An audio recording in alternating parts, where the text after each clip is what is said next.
Good morning, everyone.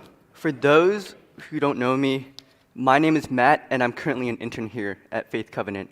So, a little bit about me. I'm originally from Queens, New York, but right now I'm a student at Wheaton College, and I'm approaching my junior year while studying Christian formation and ministry.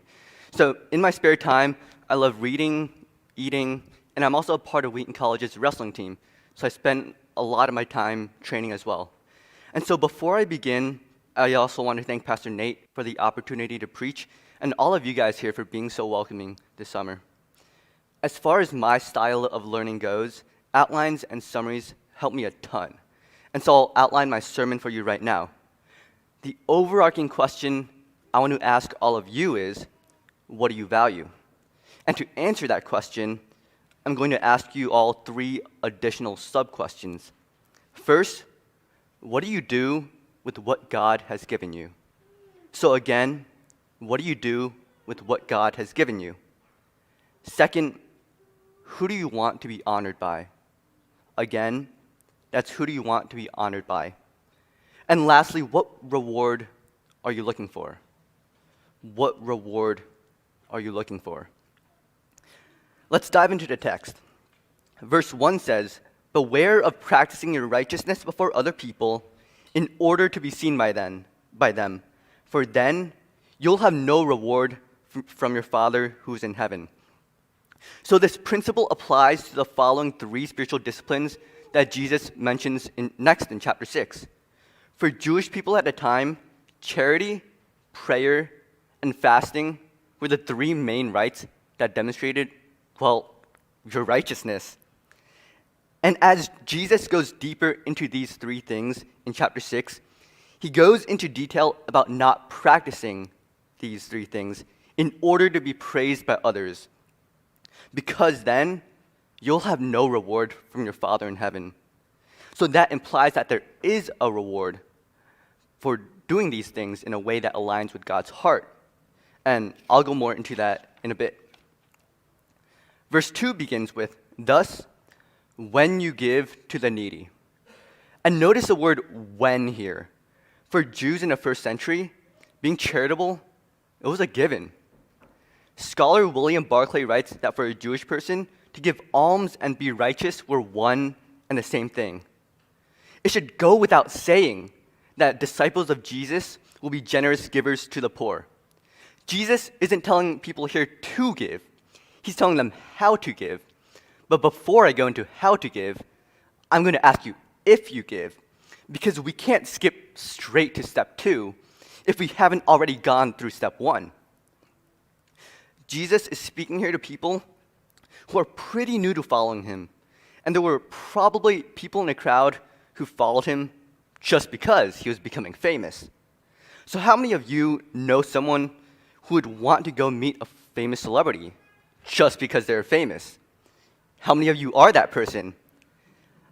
I'm sure that there are conversations between friends that went something like this. "Hey, I heard Jesus is in the area. We should see if we can go meet him." Who? You know, Jesus, the famous rabbi. I've been hearing stories about him, and I heard he's been healing and stuff. I don't really know. I didn't listen to many of the stories I was told. All I know is that he's famous. You in? Yeah, sure. If he's getting pretty famous, he probably has some good stuff to say. Yeah, sure, I'll come with you. And so Matthew 4:25 says that great crowds followed him from Galilee and the Decapolis, from Jerusalem and Judea, and from beyond the Jordan. So Jesus is talking to people from a bunch of different areas who possibly barely knew anything about him, and people who had just begun to follow him. And in verse 2, Jesus assumes that these people already give to the needy. For me, this was extremely convicting because generosity to the needy is definitely something that I struggle with. Here I am, calling myself a disciple of Christ, telling people that I want to live my life for Christ and Christ alone, and I'm struggling to be charitable when Jesus is talking to people who are new to following him. And charity, it's already a given. Jesus then says, when you give to the needy. So, who counts as the needy? The Old Testament law placed a major emphasis on the poor, the widows, the orphans, and the foreigners. And I'm going to highlight Exodus 22, verses 21 and 22 as one of the texts that show this. And it says, "You shall not wrong a sojourner or oppress him, for you are sojourners in the land of Egypt. You shall not mistreat any widow or fatherless child." And keep in mind, this is just one of the many, many texts that show this. In God's eyes, these people are the needy, the poor, the people who have no money or possessions, the orphans and widows, people who have lost their loved ones and seem to have no one there to love them, the foreigners, people that seem out of place, who are new to a people group, people who have to make that extra effort to fit in, and people who probably, unintentionally, do something that rubs you the wrong way. These are the people that we're called to give to. And so back to our first question, what do you do with what the Lord has given you? Do you have spare change or possessions? Give it away. See a lonely person? Invite them to be a part of your family. See the transfer student at school or a new coworker coming to the office? Walk alongside them and show them how things work. At times though, it might seem like you don't have a lot to give. And when that's the case, I want you guys to remember the story of the widow's mite. In Luke 21, it tells us that Jesus saw a poor widow put in 2 small copper coins. And he said, "Truly, I tell you, this poor widow has put in more than all of them," and he's referring to the rich here, "for they contributed out of their abundance, but she in her poverty put in all that she had to live on." In fact, I'd be willing to say that if that widow put in 1 coin, Jesus would have praised her for giving half of what she had. So what has God given you? And how can you use that to serve the needy? Because even if you might not have a lot materially, if you give out of the abundance of your heart, that's all that God really wants from you. And so to recap, what are you doing with what God has given you? Are you giving it to the needy? Now let's dive into the next part of verse 2. It says, "Sound no trumpet before you, as the hypocrites do in the synagogues and in the streets, that they may be praised by others." Right away, I wonder what sounding no trumpet means. And after reading through a bunch of commentaries, honestly, I'm still not entirely sure what it means. But there's a lot of possibilities. The phrase, "sound no trumpet before you," might simply be metaphorical, like the phrase, "toot your own horn." Or it might be literal, as the offering chest and the trumpet were called trumpet chests because the mouth of the chest was trumpet-shaped to ensure that once you put in a coin, nobody could take it back out. Sounding a trumpet in this context could mean tossing your coins into the chest really loudly so that others could hear. Another possible explanation, according to Pastor Kent Hughes, is that Jesus is describing the sound of the temple trumpets that called on citizens to come and give, leading many people to run towards the temple to show off their supposed zeal for the Lord. And I'm sure that there's a lot of other possible explanations for this, but Jesus' message seems pretty clear.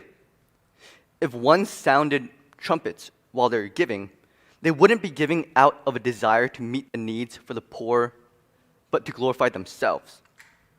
Jesus says that these people are hypocrites.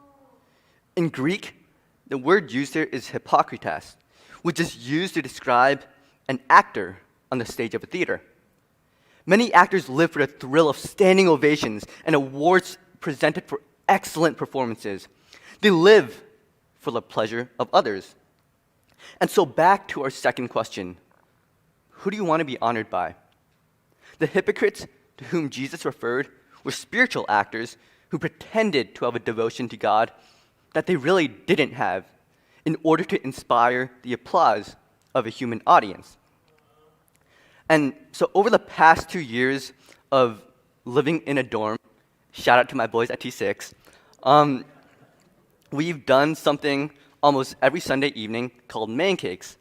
And so the premise of Man Cakes is that every Sunday evening, the men of T6, hence the man, shares testimonies over pancakes, hence the cakes.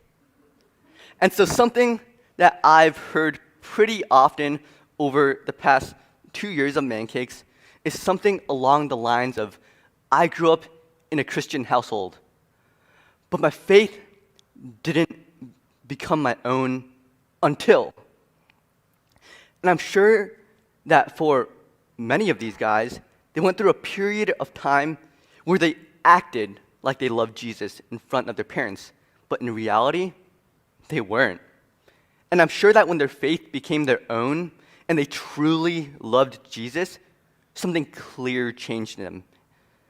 My challenge to all of you is to live in a way where it's very clear that you're in the my faith became my own phase and not the I grew up in a Christian household, but phase.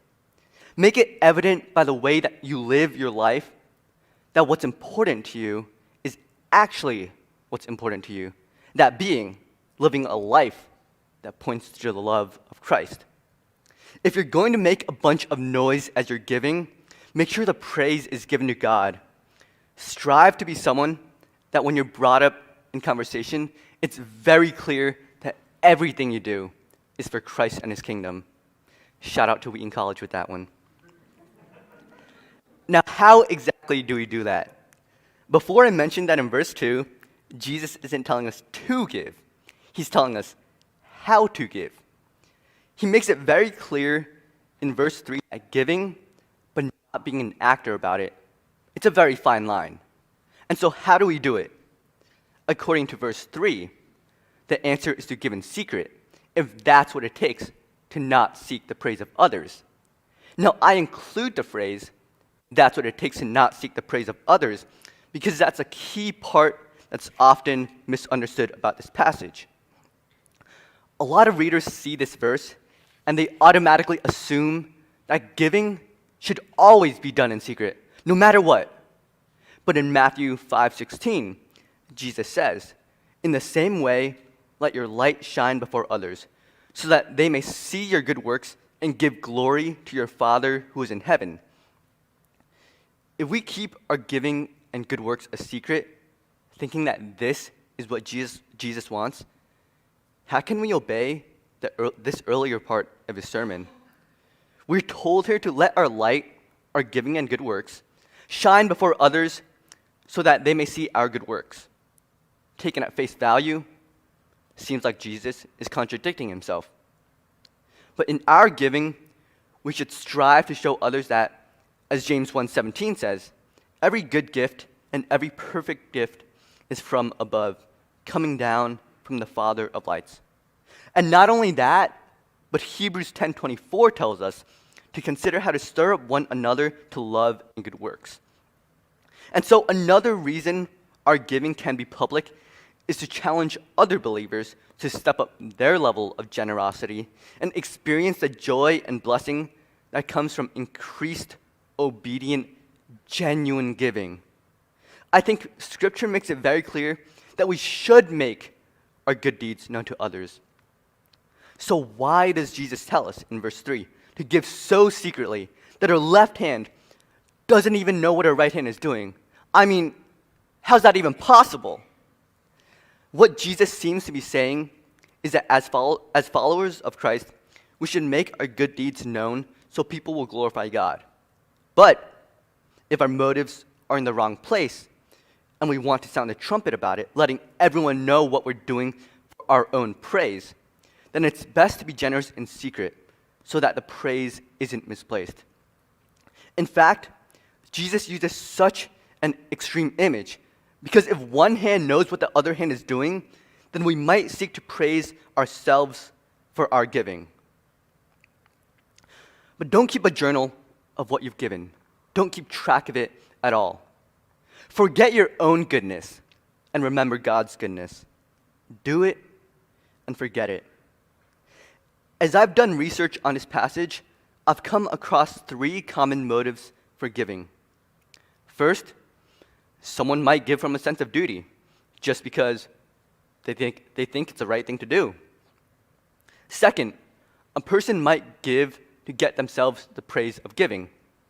If no one noticed you giving, or no one praised you for giving, would you still give? And third, a person might give simply because the overflowing love and kindness in their heart will allow them to do no other. They might give because, try as they might, they can't rid themselves of a sense of responsibility for a person in need. Jesus seems to tell us that we should strive to be like that third person. And a great help to being on the path to doing so is to give in secret, if you're tempted to be like that second person who gives to get themselves the glory of giving. We can't fake the part about being a follower of Christ just because we live in a Christian household. So again, if you're tempted to be charitable in order to receive praise for yourself, then it's best to set yourself boundaries and give in secret.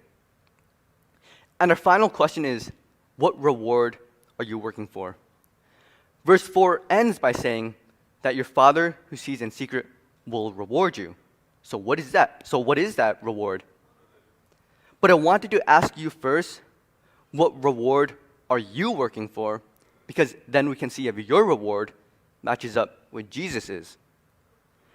But first, I want to acknowledge that for a lot of you, the idea of doing something good to receive a reward from God, it might rub you the wrong way.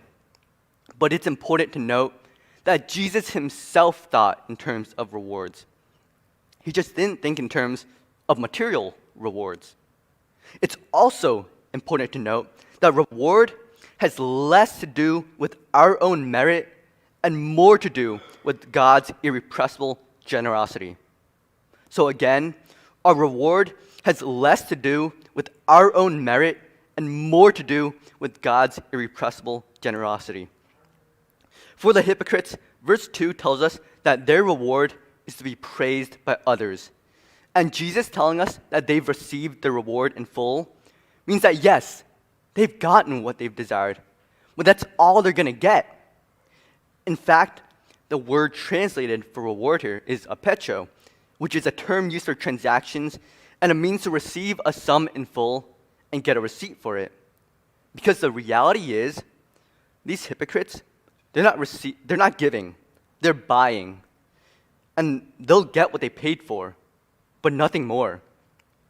So what reward are you working for? Because whatever you truly desire your reward to be right now, you're probably going to get it, but you're not going to get anything more. Is it going to fulfill you? So what is this reward that Jesus is talking about here? I've come across quite a few explanations, and a number of commentators have stated that simply knowing God better is reward itself. William Barclay notes two more potential rewards, one being still more work to do. And so it's the paradox of the Christian idea of reward that a task well done, it doesn't bring rest and comfort and ease. It brings still greater demands and more strenuous endeavors. In the parable of the talents, the reward of the faithful servant was still greater responsibility. And when a teacher gets a really brilliant and able scholar, that scholar isn't exempt from work. That scholar is given more and harder work than everyone else is given. The final reward that Barclay mentions is what he calls the vision of God. He says, if a man takes his own way, he drifts farther and farther from God. The gulf between him and God becomes ever wider until in the end, God becomes a grim stranger whom he only wishes to avoid. But if a man all his life has sought to walk with God, if he has sought to obey his Lord, if goodness has been his quest through all his days, then all his life he has been growing closer and closer to God, until in the end he passes into God's nearer presence without fear and with radiant joy. And that is the greatest reward of all. We should live to please God and not man, for the Father's pleasure and reward, not the reward that is praise from others. And so I want to close today with a C.S. Lewis quote. It says, "We must picture hell as a state where everyone is perpetually concerned about his own dignity and advancement, where everyone has a grievance, and where everyone lives the deadly serious passions of envy, self-importance, and resentment." So as C.S. Lewis puts it, to live in the state of the man who only looks for reward in the form of their own praise is to live in a state of hell. Then you'll realize that everything you've ever wanted is, as the teacher of Ecclesiastes puts it, vapor. There seems to be something there, but when you grab at it, you realize that you've been chasing nothingness the whole time, and what will truly fulfill you is the reward that God has for you. So to recap, and I'll have an outline of the sermon put up on the screens, the overarching questions I want you guys to be thinking about today is, what do you value? And 3 sub-questions you can think about as you ask yourself that question are, what do you do with what God has given you? Who do you want to be honored by? And what reward are you working for? Is what we value the possessions that the Lord has given us? Is what we value our reputation? These are all slippery slopes that can be great, or they can lead us to hell, as C.S. Lewis describes it. What we offer to the Lord should be given in love and gratitude to the Heavenly Father who has given us all that we have and more than we could ever dare to hope for. And so as you continue to reflect on this passage, I'd like to invite you all to do whatever it takes to not be like the hypocrites that Jesus mentions, while striving to be continuously more generous with all that the Lord has given you, and pointing to what Christ has given us. After all, Christ gave us his life. And whether or not you think you have anything material to give, we can always give away some aspect of our lives. So what does it mean for us to pick up our cross and imitate how Jesus himself gave? And so finally, in an effort to not have this be completely forgotten by the time we walk out of this sanctuary, I want to invite you all to take the next 30 seconds or so and take out your journals, bulletins, or anything else that you can take notes on right now to write down at least one person in need that you can give your resources to. And I would encourage you also to write down a specific resource or resources that you can give to that person. And keep in mind that the resources you give don't just have to be material or financial. They can be whatever the Lord has blessed you with. Whoever and whatever the Lord places on your heart, take whatever precautions you need to do it all for his glory and not your own.